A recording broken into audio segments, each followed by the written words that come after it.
She controlled our entire neighborhood with HOA fines and fear but 30,000 feet in the air.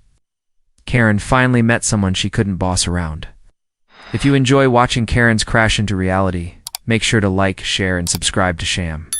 Stories for more unbelievable true drama. Karen Wilkinson had been president of our HOA for almost 6 years, and in that time, she'd turned our peaceful cul-de-sac into a rule-obsessed prison. You couldn't hang a wreath without filling out a form. She fined people for wind chimes, banned sidewalk chalk, and even told a war veteran his flagpole was too tall for community standards. So when the HOA board arranged a trip to a National Homeowners Leadership Conference in Florida, Karen, of course, appointed herself head of travel logistics.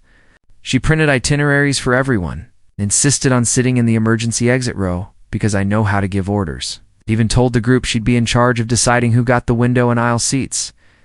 But things started going south the moment she stepped on the plane. Karen tried to switch another passenger's seat because she needed space and didn't want to sit next to someone wearing headphones. The flight attendant, calm but firm, told her she had to stay. In her assigned seat, Karen raised her voice, pulled out her laminated HOA badge, and insisted she had official leadership authority.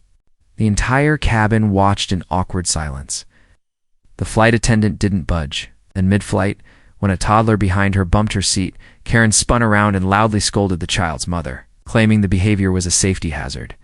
Once again, the crew intervened. She grumbled and sulked, but sat back down. But the real reckoning came during a brief patch of turbulence when Karen, needing to use the restroom, unbuckled her seatbelt despite the seatbelt sign being on. A flight attendant quickly told her to sit down, and when she refused and kept walking, a nearby passenger called out, "Karen, sit down before the marshals come for you." That got a laugh, but it wasn't a joke. 2 plainclothes air marshals.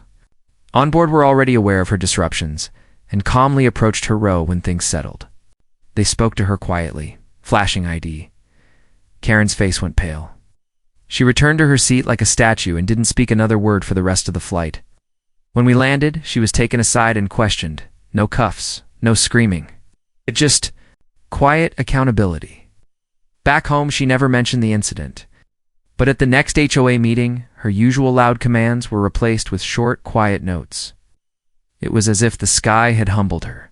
And maybe that's the only way people like Karen learn, when they realize that their power ends where federal rules begin.